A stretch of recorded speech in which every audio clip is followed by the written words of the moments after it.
Mga karagdagang tuntunin tungkol sa handog na pambayad ng kasalanan.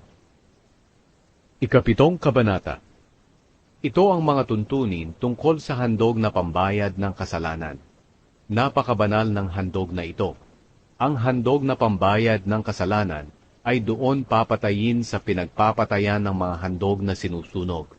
At ang dugo nito'y iwiwisik sa paligid ng altar.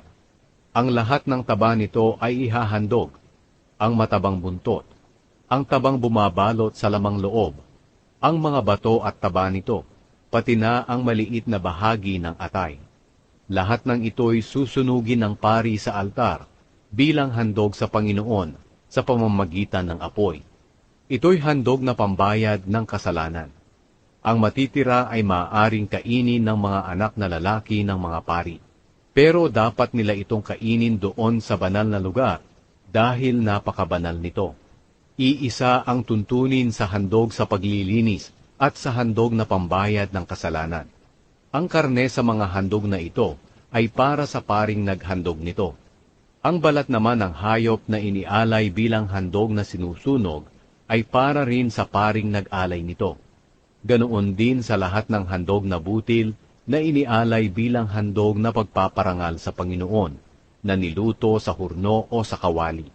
At ang lahat ng handog na pagpaparangal, may halo man itong langis o wala, ay para na sa mga paring mula sa angkan ni Aaron, at paghahati-hatian nila ito ng pantay-pantay. Mga karagdagang tuntunin para sa handog para sa mabuting relasyon.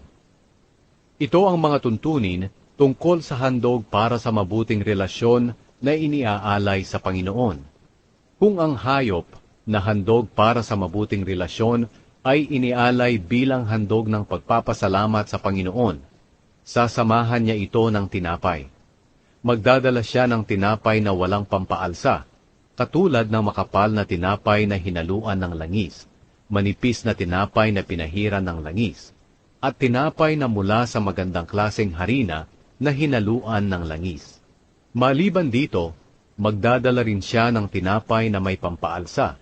Siya'y maghahandog mula sa bawat uri ng tinapay na ito bilang kaloob sa Panginoon. At ang mga tinapay na ito na inihandog ay para na sa paring nagwiwisik ng dugo ng hayop na handog para sa mabuting relasyon. Ang karne ng hayop na inihandog bilang pagpapasalamat sa Panginoon ay dapat kainin ng taong naghandog nito at ng sambahayan niya, at ng mga pari sa araw ding iyon, at dapat walang matira kinaumagahan. Pero kung ang kanyang handog para sa mabuting relasyon ay inialay niya bilang handog para tuparin ang isang panata o handog na kusang loob, ang karne ay makakain sa araw ng paghahandog, at ang matitira ay maaari pa ring kainin kinabukasan. At kung mayroon pa ring matira hanggang sa pangatlong araw, dapat na itong sunugin. Kapag may kumain pa nito sa pangatlong araw, hindi na tatanggapin ng Panginoon ang handog na ito, at magiging walang kabuluhan ang handog niya. Ang handog na ito ay ituturing na kasuklam-suklam, at magiging pananagutan pa ng sinumang kumain nito. Kapag ang karne ay hindi sinasadyang nadikit sa anumang bagay na itinuturing na marumi, hindi na iyon dapat kainin, kundi susunugin na lang. Tungkol sa mga karneng maaaring kainin, ito'y maaaring kainin ng sinumang itinuturing na malinis ayon sa batas. Pero ang sinumang itinuturing na marumi at kakain ng karneng handog para sa mabuting relasyon, ay huwag ninyong ituring na kababayan. Ang sinumang nakahipo ng mga bagay na itinuturing na marumi, katulad ng dumi o sakit ng taong nakakahawa, hayop na itinuturing na marumi, o anumang bagay na kasuklam-suklam, at pagkatapos ay kumain ng karne na inihandog sa Panginoon, ay huwag na ninyong ituring na kababayan. Pagbabawal ng pagkain ng dugo at taba.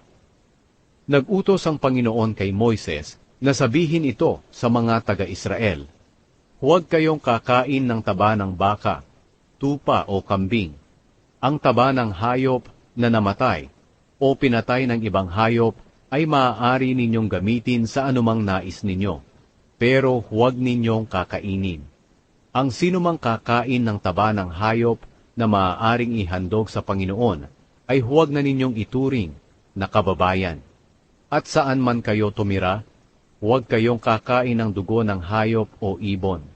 Ang sinumang kakain ng dugo ay huwag na ninyong ituring na kababayan. Ang bahagi ng mga pari sa mga handog.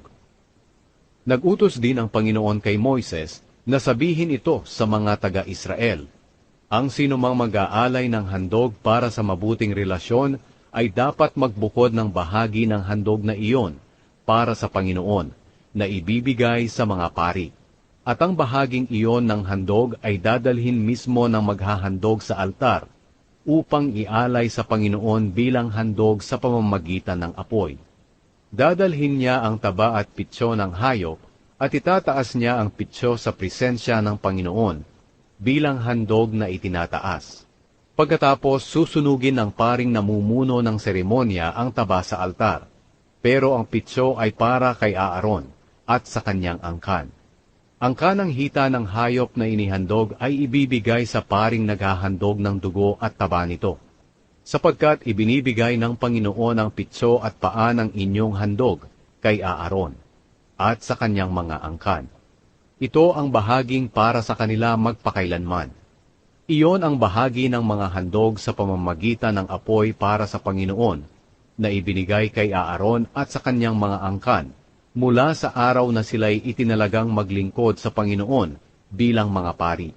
Nang araw na inordinahan sila, nag-utos ang Panginoon sa mga taga-Israel na dapat nilang ibigay ang bahaging iyon ng mga pari na para sa kanila magpakailanman, at dapat nila itong sundin hanggang sa susunod pang mga henerasyon. Iyon ang tuntunin tungkol sa handog na sinusunog, handog sa paglilinis, handog na pambayad ng kasalanan, handog sa pagtatalaga, at handog para sa mabuting relasyon.